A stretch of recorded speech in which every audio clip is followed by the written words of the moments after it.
Live from Beit Shemesh and broadcasted around the world, you are listening to the Frum Entrepreneur Podcast with your host, Nahum Kligman. Interviews and advice from Jewish entrepreneurs from around the world. Listen, learn, be Matzliach. Welcome to episode 10 of the Frum Entrepreneur. And today I have a fantastic young entrepreneur by the name of Eytan White, who has started something actually very exciting in Tel Aviv. He started the first wing bar. And some of you may remember the name White from a previous episode I did, episode number 2. He is the brother of Amir White. Now, the first time I came across Eytan was not in the way you may think, as happens to a lot of entrepreneurs and happened to me literally dozens of times. You know, whenever I get an idea for a business, I decide to, take the first steps. I write it down. I have a special file where I keep all my ideas. And depending on how excited about the idea, I may register a domain name for it. I may create a logo, may even write up a summary, and then I file it away until I'm ready to move forward on it. And it happens to be that, I don't know, I guess probably about 6 months ago or so, maybe a little bit longer, I was going through Entrepreneur Magazine and I was going through the different franchise opportunities. I like to see what's going on in the business world. And it looked like that Wings was really taking off in the States. I think Pizza Hut maybe even had their own chain of wing franchises were, flying through the roof and was one of the hottest businesses to start. And I looked around and there was no good wing business, no, wing only or wing bar in Israel. And I said, you know what, that wings would probably be fantastic here. The country already loves schnitzel, right? So you could have wings and you could have what they call boneless wings, which is really just chicken breast. But and I'm sure the Eytan will give us a little bit more detail on that. But I said this would probably be the perfect thing to start here in Israel, where as far as other restaurants go, this is lower overhead. You need a lower footprint to get started. The food is delicious, fast, just like people like it. And so I started, I actually had a friend of mine who was making Aliyah from the States who had experience in the restaurant business. I also had experience in the restaurant business. I had a restaurant about 22 years ago or so in Yerushalayim. And, I started looking into opening up a wings bar here. And I registered the domain name wings.co.il. Was very surprised to see it was available and very excited about it because that was like the perfect domain name that I wanted. And then I started putting a menu together even, and I told my parents about it. And then a couple months after that, my mother came by, I think with an article, I think in the Jerusalem Post, about this guy who's opening up a wing bar in Tel Aviv, an American guy. And I'm like, oh my gosh. I'm reading the article and I'm like, who's this guy? He's opening up a wing bar. He's taking my idea, but he's never going to get the domain name. I got the best domain name. And, whenever that happens to me, I'm just actually very happy because it means that's probably not what I was supposed to be doing. And I'm very happy to see someone, taking a good idea and moving forward with it, and especially a young American, living here in Israel. And then I was speaking to Amir, and he told me, oh, yeah, it's my brother that opened up this wing bar. And I'm like, your brother? And I knew eventually they would ask for the domain name, and I knew eventually I would give it over to them. And that actually happened, this week. And sure enough, Eytan reached out to me about the domain name. Hey, and I was like, yeah, you know what?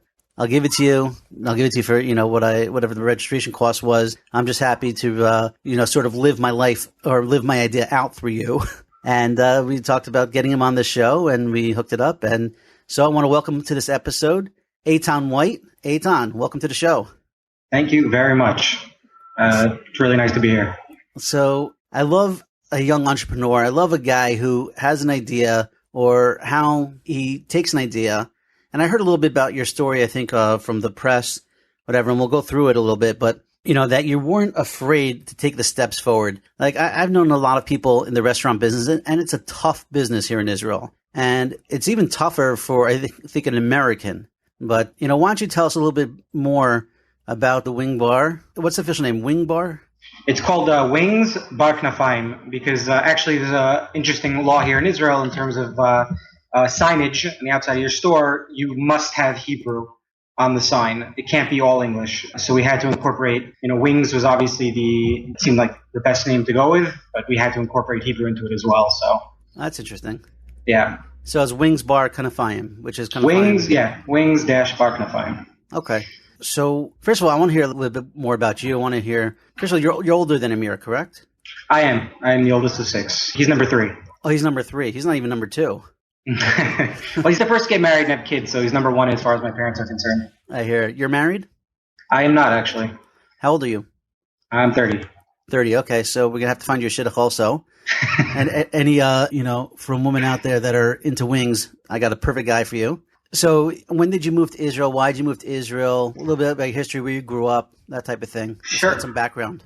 So I'm originally from New Rochelle, New York, and I've been living here in Israel now for next month will be 8 years, although officially according to Aliyah, it's only about 5 years. I first came here to do the army, and then after the army, went back home for a few months, and then officially made Aliyah after that.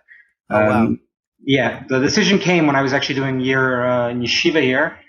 Which in Beit Shemesh, actually, Lev HaTorah. I was the number one. I was the first year there. Oh, wow. Yeah, since you live in the area, I'm sure you're familiar with it. Sure. But we were the first year. I think they're now just did their 13th year. They just celebrated. Amazing. And it took.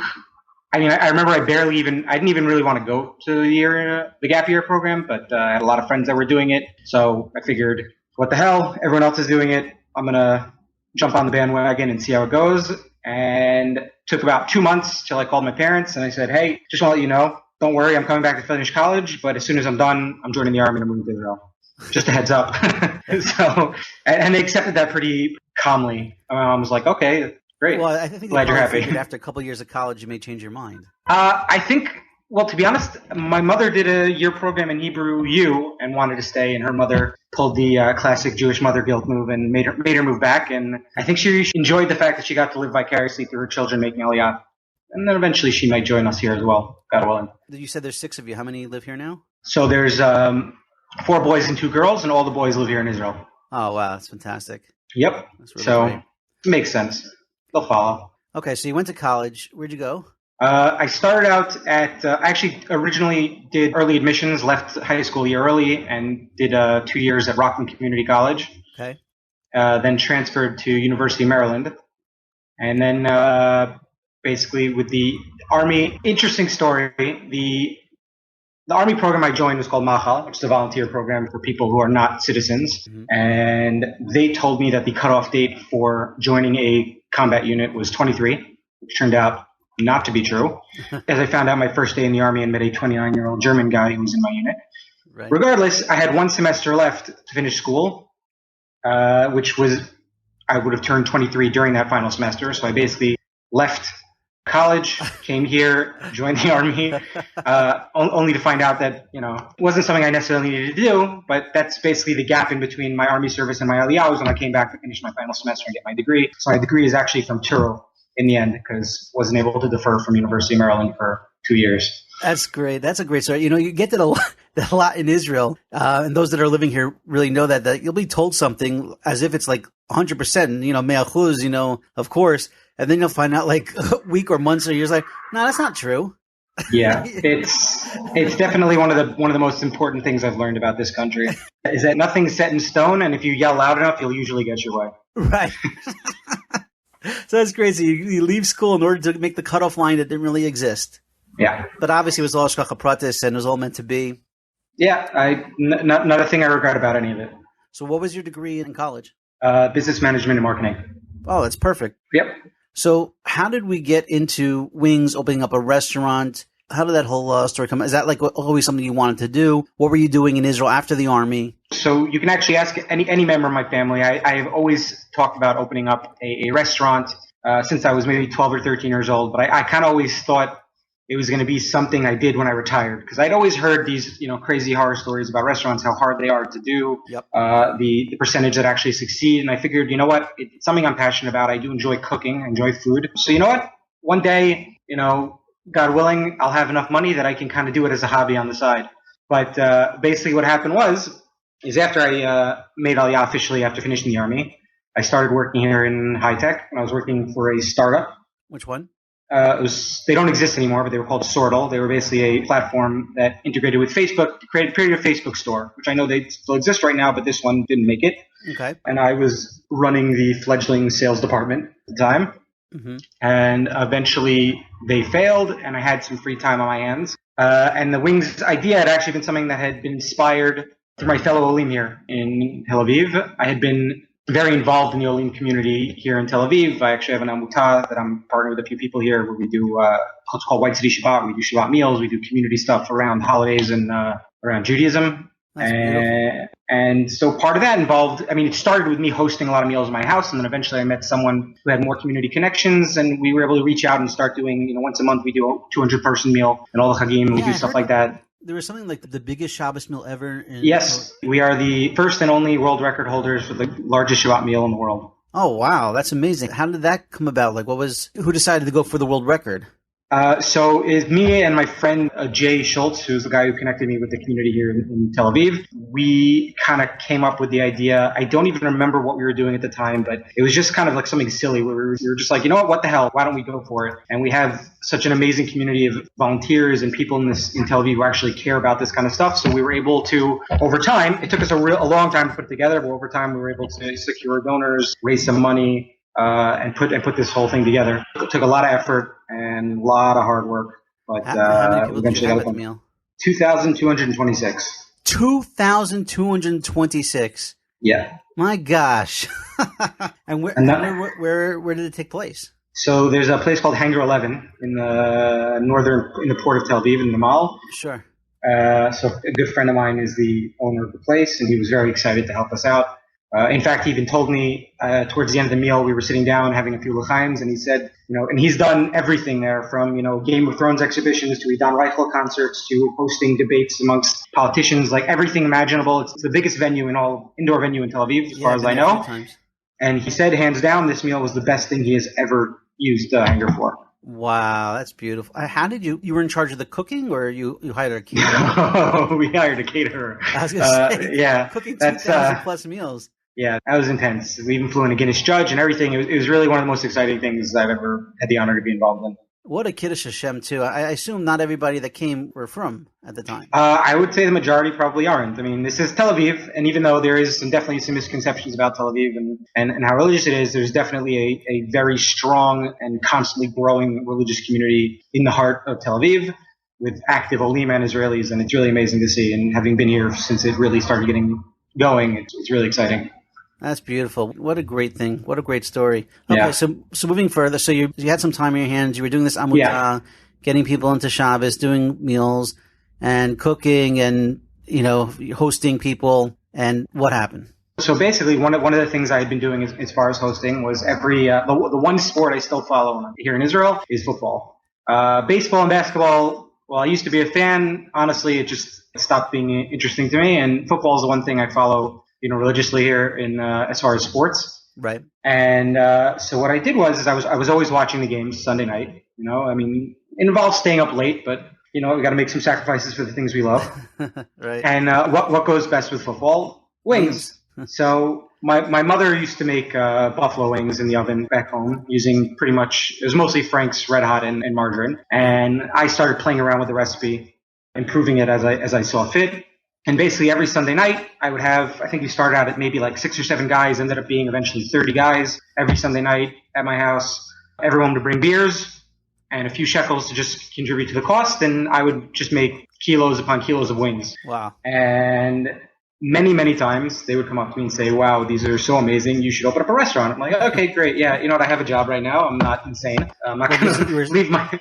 You got this something after the high-tech job? No, this was during the whole process. And it just, enough people said it. And even a few friends came up to me and said, listen, I got some money put away. If you decide to open up a restaurant, let me know. I want to invest. I'm like, okay, I'm not doing it right now. We'll see what happens. Anyway, when the company I was working for went under, I took a step back and I was like, you know what? A number of people said something. A number of people offered me money. You know what? Maybe there's something there that I wasn't seeing. If all these people saw it, it's worth looking into. So I guess this is another example, and I have more than a few examples of Hashagacha Protis in terms of opening this venture. There's so many things just kind of fell into place that it's unimaginable. But one was, for instance, my friend Jay introduced me to, who's currently one of the deputy mayors of Tel Aviv by the name of Amir. It was during election season, and he happens to be a crazy foodie. And when he heard my idea, he just lit up, and he put me in touch with a friend of his who deals with food real estate and restaurant consulting. And this guy I got in touch with, and it turned out that he was only in the food real estate business now and no longer did the restaurant consulting. So he put me in touch with his friend who's a restaurant consultant. I sat down with him, and he, turns out, is the son of an Ole. He was born here, but his mother immigrated from Europe and had, I guess, a soft spot in his heart for Olim, and really walked me through the process, held my hand the entire way, and really, I can't speak for other people's experiences, but he really helped make it as painless as possible for something like this in Israel. He helped me every step of the way, from negotiations, finding the property, everything I needed. And to this day is a guy I can call on if I just want a favor or need some advice, and it doesn't cost me a cent. Wow. Well, he did it all for free? No. So listen, there was the restaurant consulting fees and in terms of what he normally charges for it. But prior to that, before we set up, he really did a lot on his own before we were officially working together to help me get the ball rolling. And even after the fact, I haven't been using them for 6 months now. And still, every time I need something, he's there to give advice, to help out. He lets me use his office if I need to have meetings there. It's really, he's been a really amazing guy. That's great. Fantastic. Yeah. It's all about helping people. Yep, it really is. And now, a word from our sponsor. I recently met Shmuly Preisler, VP and Director of Operations of AmeriCard, a popular payment processing company with offices in New York, Toronto, and the UK. We were talking about what I am doing with the Frum Entrepreneur podcast and how I love helping my fellow Frum entrepreneurs so that they will be more successful. He said he also wanted to help out other Frum entrepreneurs, and so together we put together an amazing deal on credit card processing just for our listeners, and I've already introduced a few customers for him to take him up on his offer. With AmeriCard, there are no hidden fees, transactions are in your account in 12 hours, they have awesome customer service, and the rates cannot be beat. To learn more about this amazing deal, please check out the show notes for the episode at FromEntrepreneur.com, or if you can't wait, call 1-877-855-VISA and ask for Shmuly. Tell him I sent you and he will get you in on this offer. I fully back them and I thank them for being our first sponsor. And now, back to the show. That's great. So, let's go take it slow. So this guy helped find a location, plan your menu, raise money. Obviously, to open up a restaurant, I would assume costs at least $100,000, depending on renovations, depending on size and everything else. So how did that happen? So basically, there was an initial investment that was needed just to really see if the idea was viable, right, to kind of do the market research and whatnot. And that was actually a good friend of mine who came in on the ground floor, put up the money to see if it was happening, knowing that, there was a chance he might never see that money again. He took the risk because he believed in the idea, he believed in me. And that was the initial seed funding to get the ball rolling. I also did take out a loan through Keren HaMedina, through the government. They have small business loans for people in general, and they also have a different rate for Olim Chadashim, right, up to a certain amount. And the rest was personal investment as well, more or less my life savings. So wow. So that's fantastic. Everybody putting in bringing the dream to fruition. So your market research basically told you that there was a need for it, or that there was this type of idea would be successful? So so basically, I even remember the first time I met with this consultant, and I explained to him my idea, and he was like, just wings? You should probably do other stuff, and you should have this, and you should have that. And I was like, listen, before we go anywhere, how about you come over to my place, we'll do a tasting, I'll make you a bunch of different types of wings, and then you tell me what you think. So he came over. I had made 8 different types of wings for him, as well as a couple of sides, some onion rings, stuff along that line, right, and set out the whole thing for him. And this is what he does for a living, which actually, I wish I had known about this restaurant consulting business. Might have been something I would have jumped into first, because basically he gets to create restaurants and do tastings at all of them whenever he wants. So he lives a good life. It was a good life. Anyway, he came over. I don't know if that's so good. I got to come back tomorrow and try a few more recipes. Yeah, no joke. Seriously. So he came over with his partner, and they tried all the different wings, and he walked out and he said, you know what?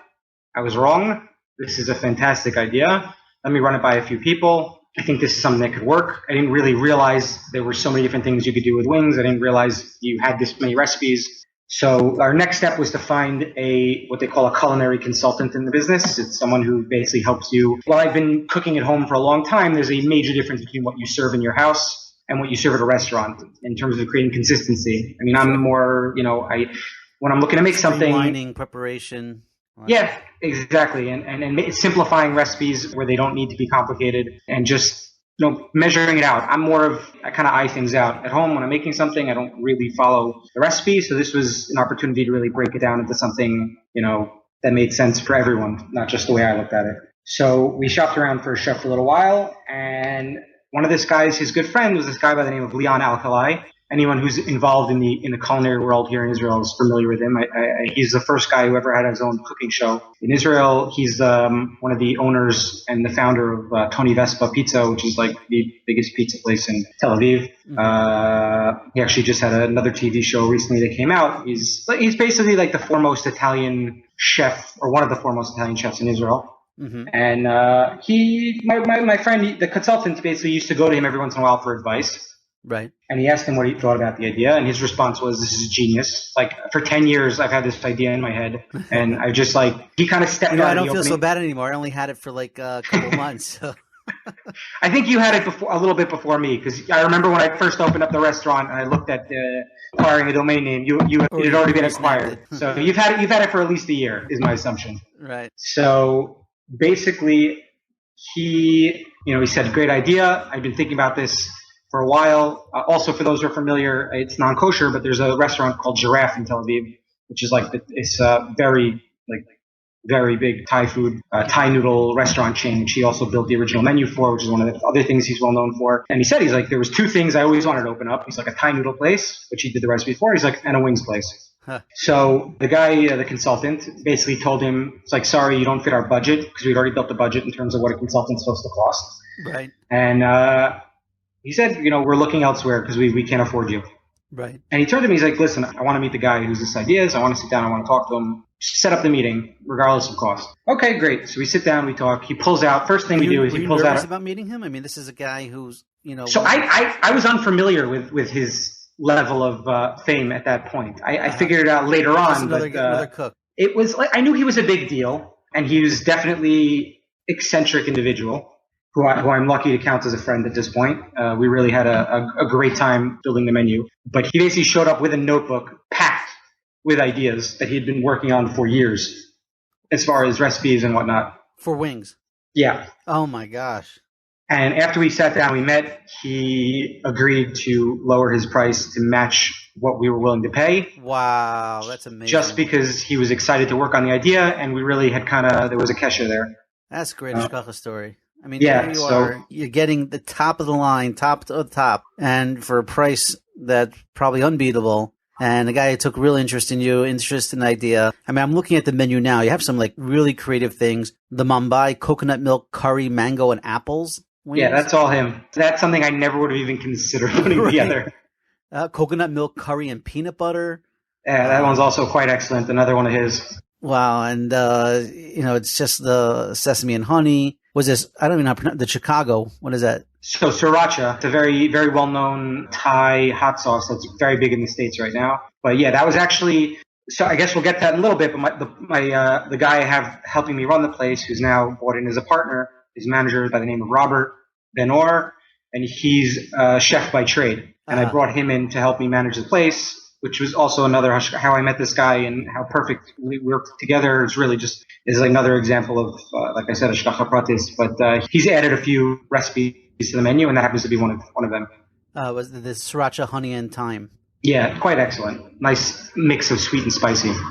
Beautiful. And then I see you have now all your wings. They come in boneless and on the bone. So we have two different batters for the wings. We have what we call the crispy wings, which is coated in cornstarch. So it happens to be gluten-free, which we're very happy to publicize to people in Tel Aviv, because there are a lot of people here that care about that, even though we wouldn't have done it any other way. Cornstarch is the way to go if you're coating your wings. Makes them extra crispy. And we have a beer batter, which is beer batter with panko, basically just beer, flour, and then rolled in panko.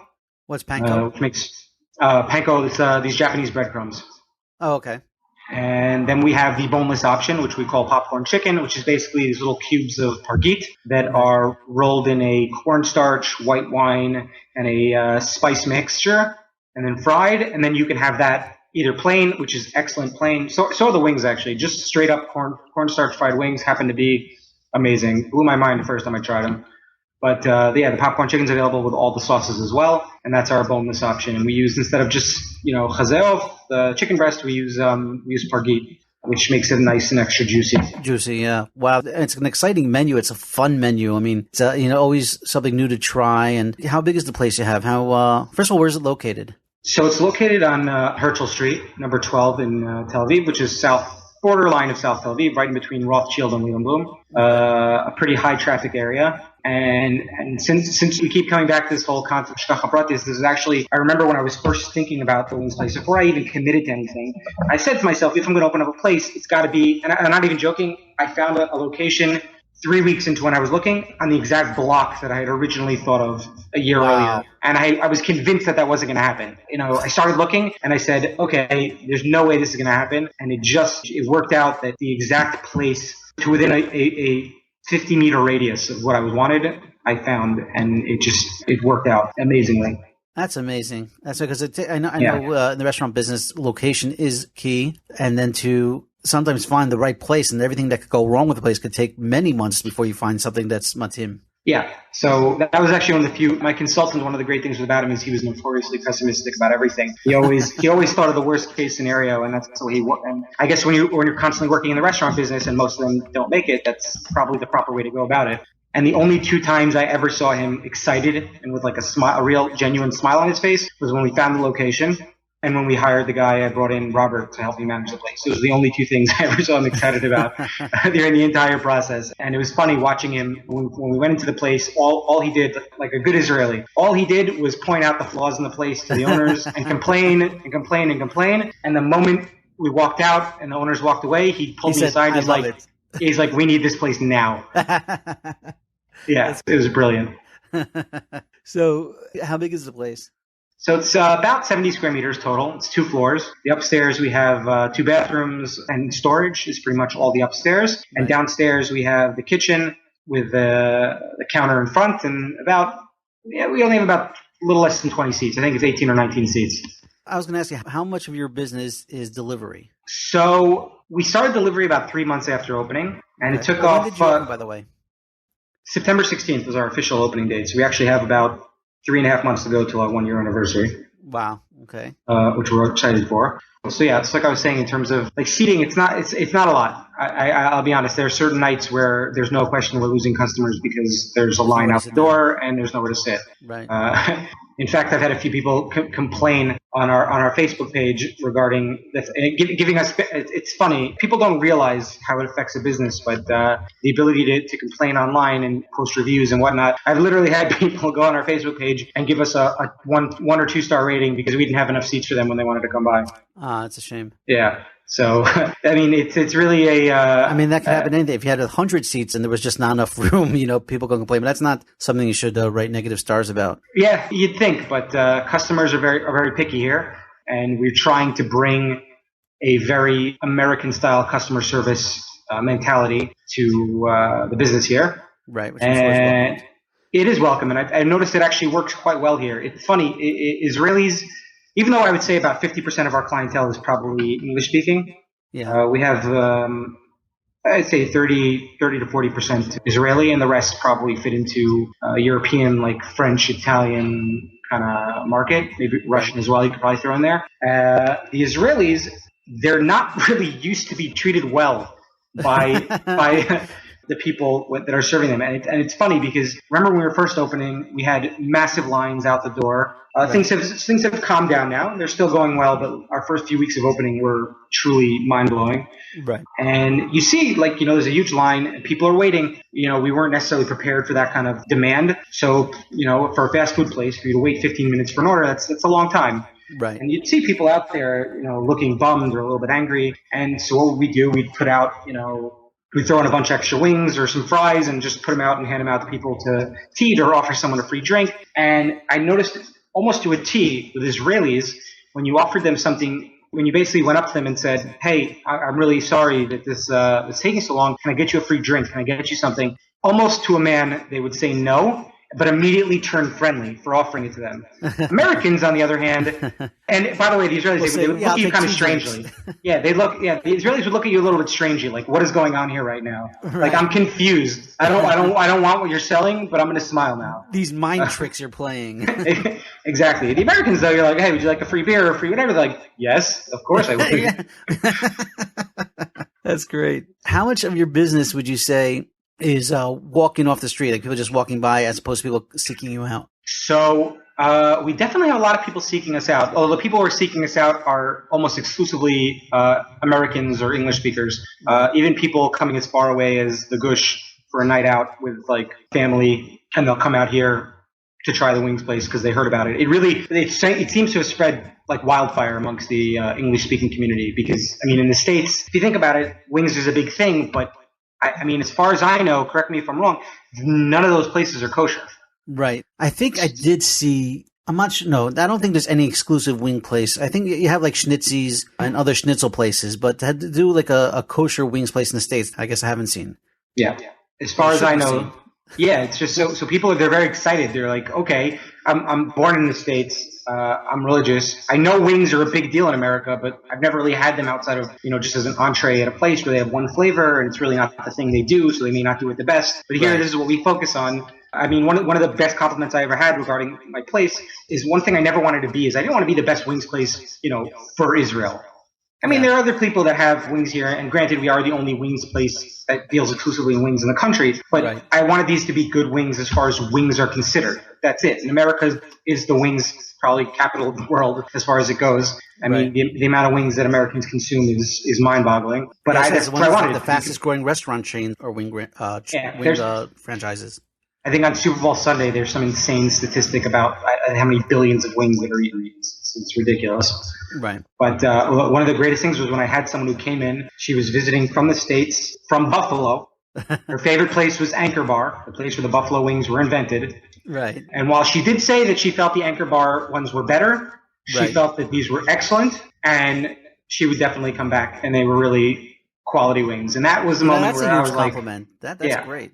So that meant a lot to hear. And I've had a few people still from people who came from non-religious backgrounds in the States used to have their local wing place, whether it was Duff's in Toronto or the Wing Dome in Seattle, places that deal specifically in wings and have dozens upon dozens of flavors. And they come back to my place consistently and always have a nice thing to say and say that it really is comparative. And that's what I was going for. That's beautiful. So I cut you off before we changed the topics, but just in terms of delivery. So you started doing deliveries about 3 months ago. Right. So we've had a little learning curve in regards to that. We originally started with this delivery company that we used that in the end we decided was a bit subpar. So we actually switched to another delivery company. But basically I would say the delivery has definitely boosted our sales. There's no question that there are some people that probably would have come in regardless, but now the delivery option is available. They're taking delivery instead. Right. It really blows your mind sometimes to see how close a delivery is. Like someone from 2 blocks over, rather than get out of their house, they order delivery. But we're really trying to get into it. We just, for instance, we're working with Sefer Ochel now, which is like one of the, as far as I know, I think they're one of the biggest disseminators of restaurant delivery information in the country. They put out a book every year that goes around to everyone in Tel-Aviv for free. Right. They have their own website. Anyway, we developed we had a loyalty app that we had developed with another company. And the one thing they didn't have, even though it was a fantastic loyalty app, which people can go and download, they didn't have the delivery function. So basically what we did was we went to Sefer Ochel and we built an app with them, which we just finished building the other day, which is now active. The app part actually is not attached yet to the loyalty app, but you can go online and eventually it'll be available through our Facebook page. And we already have noticed the more we put our name out there in terms of delivery sites and the more we get technologically involved like this application, it definitely has increased deliveries. It's about making it as easy as possible. Which is fantastic. I think that's definitely the way, especially in Tel Aviv. If you have an app that could just quickly order within, 3 minutes and just get what you want and have it delivered. That's definitely the future and the way to go. Is your app in English and in Hebrew? So it's mostly in Hebrew. There's certain parts that are in English as well. We really basically the problem is that this kind of technology, I guess, there probably aren't that many places that have like a strong desire for exclusively English or in both English and Hebrew in terms of their applications. I mean, there must not be because most of these places you can build one in English or in Hebrew. And that would involve spending double on an app, to make an English and Hebrew version. So we tried to make it as simple as possible. Certain stuff is in English and Hebrew, but it's a pretty straightforward application that shouldn't be, as long as you have a basic grasp of the Hebrew language, it should be easy enough to use. Right. A lot of the words you use may not translate well in Hebrew, in terms of your wings names. It's true. It's true. That's true. We do have, what we're going to try and do is at least for the website, which we'll be putting up soon, now that we have the domain name, thanks to you, is we will have obviously the options all available in English and in Hebrew. And eventually with the application, we will transfer it over to English as well, since most of our clientele does speak English. Most of them can get by on a Hebrew menu, but most of them speak English as a native language, so it definitely is important to us. All of our employees, for instance, speak both. We won't hire someone if they only speak one. You have to speak interesting. both. Very interesting. Yeah. How many employees do you have now? So we have, usually it's me or my partner, the manager, running. One of us is always there. One person on the register and two people in the kitchen. So at any given time, there's between 3 and 4 people there always. So it's not really waiter service. It's more come up. No, it's small enough that all you need to do is just call out the name, and and they come up and they get their order. That's great. Okay, so this has been really fantastic so far. Just what is the vision? Where do you see yourself 2 years, 5 years down the road? What do you want to do with this? Okay, so right now I'm actually already out there shopping around for investors to open up a branch in Jerusalem. I've already been there out scouting locations and looking at real estate. Some very exciting options over there. That's our next step. If I was still living in Jerusalem at the time, Jerusalem would be my number one place to open up a place like this. Tel-Aviv would have been the second, but it would have involved, to open up the first location, it would have involved me moving back to Jerusalem, and I'm pretty settled here at the moment. So we started in Tel-Aviv, and now we're looking to go towards Jerusalem. So that's my next step as far as the next year or two. But you're looking to franchise it, or you're looking to open it up? So that one I want to own myself. That one is I believe Jerusalem has a place in the center of Jerusalem has the largest potential out of any of the branches I could possibly open in the country. Right. And it would be a shame to only be taking a small percentage of that and hand it out franchise-wise, even though I've been asked on a number of occasions already about opening up the franchise, about someone else taking it as a franchise. So this is more, we're looking for investors, but we're looking to run the place ourselves. So between me and now the fact that I have the guy who helps me manage, Robert, between the two of us, we can go back and forth until it's up and running smoothly. The key will obviously be to really find someone we really trust management-wise there. But that's as far as our short-term goals in the next couple of years. 5 years down the road, once the place in Jerusalem's up and running, I think that would be, I think the potential that's available there would be a really good selling point to jump into the possibility of franchising. Until that place is really up and running, also if someone were to come up to me and say, tomorrow, hey, I want to buy a franchise in Renana, I'm ready for it. I don't even really know what I would ask from them.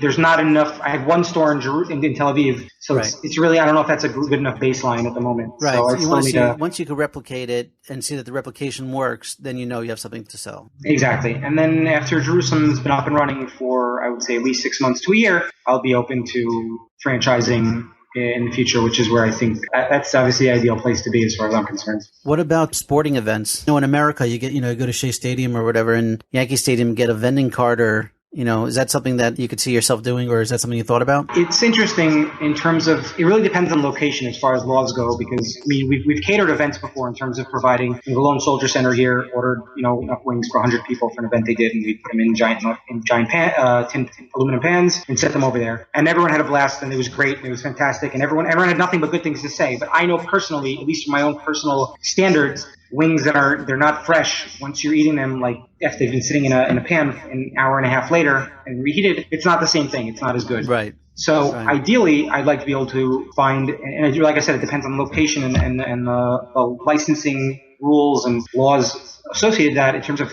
setting up a fryer and frying them fresh on location. There are a few places where that might be possible, but there are a lot of places where I know it's not. I know we did this past year, we did a Super Bowl party. Oh, wow. Yeah, I'm sure that's probably a big day for you guys. Yeah, so we did it at Hangar 11, and they gave us, they have a kitchen there, and we basically rented out a bunch of electric fryers and made them fresh on location there. That was amazing. It was great. We had about 200 people, I would say, along those lines, and it was such a good success that me and the owner of the hangar, like I said, as a friend, we're already talking. In a few months, we're going to sit down again and start talking about next year's Super Bowl, and we want to make it something that you will never be able to forget. We want to work. This was just like my event. Do you have the biggest Shabbos meal ever? You have the biggest Super Bowl party ever. So I doubt that, because being in the States, I feel like you can't beat that out. We'll definitely have the biggest one in Israel. But he has some very exciting ideas that I'm very excited to work on with him, because the last time it was really just me. We rented the fryers, we rented out a giant big screen and speakers and tables and chairs, and that was basically it. He's got some very interesting ideas. So everyone should definitely keep posted for our Super Bowl party next year, because I have a feeling that's going to be one for the record books. Yeah. Fantastic. Now, just to end off, what would you say was the best advice that you've received? As far as advice, I don't know if I could nail it down to a specific piece of advice. If I could pass along a piece of advice, though, that would be fantastic. It would be, especially if you're going to be starting a business, you should not be doing it unless it is something you are passionate about. This isn't the first business I've started.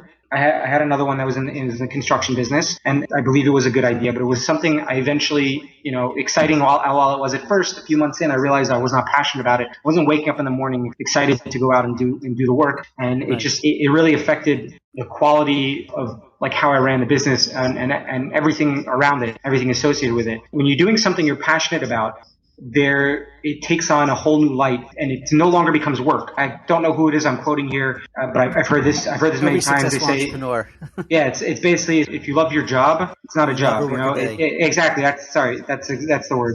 But yeah, if you love your work, you never have to work a day in your life. Exactly. And that's really the way I feel, and it takes on a whole another level compared to every other job I've ever had and prior businesses that I've started. Right, this is not a job. You're an entrepreneur. You have your own wing restaurant. You're living every day full of excitement and life, and the future looks great, and it's really fantastic. Yeah, it's really very exciting. And one other thing as well, which is something I did learn, it's not necessarily a piece of advice, this was for my time in the Army. I know not everyone has done the Army or will do the Army, but it's still a piece of advice that applies to everyone. Is one thing I learned when I was there is that the limitations you put on yourself mentally, they're really not there. It's just a matter of, it's really a mental game. You have to push yourself. But whatever it is, if anyone were to take a step back right now and say, well, this is something I can't do, it's probably not true. It's just your brain telling you that that's the case. And really, almost anything is possible as long as you put your mind to it. And you got to be willing to take that step forward and take that risk. You mentioned at the beginning, you said you admired the fact that I wasn't afraid to take the risk and move forward. But to be honest, I was terrified. I still am on a daily basis. This is scary stuff. It's not that easy. But it's something I believe in. It's something that there's no question it takes courage to do. But just because you're scared doesn't mean it's necessarily a bad thing. You just got to work past it. If you believe in the idea, you got to follow it. Beautiful. Really, really great advice. Just one more thing, and then we'll call it a wraps. That was a reference to Mordy. I don't know, when I had a pizza restaurant back in the day, and I thought it was like amazingly and exciting that, hey, I could have as much pizza as I want whenever I want. And I think like after a week, I just got sick of it. Are you sick of wings yet, or? So I'm not, and it took me a lot longer than a month to get to not be having it multiple times a day. But basically, I eventually had to take a step back and be like, listen, 3 fried meals a day probably isn't the best thing for my heart.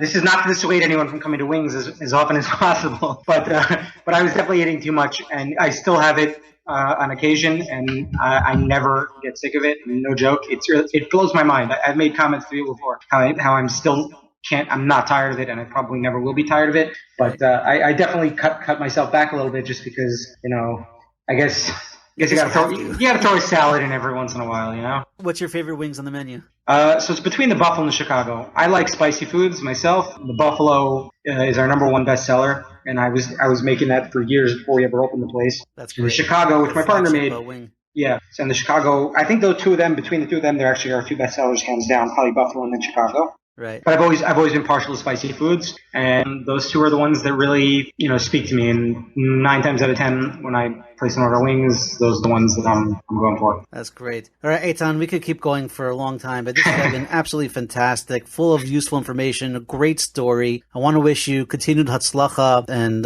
mazel, and you should continue to open up stores and have success in your business, and keep inspiring. Thank you very much. It was a real pleasure to meet you and speak with you here on your show. Excellent, Eytan. All right. Have a great one. You too. Have a nice day. Thank you for listening to the Frum Entrepreneur Podcast with Nachum Kligman. We hope you learned something valuable, and we'll share this with your friends. For show notes, archives of previous episodes, and more information,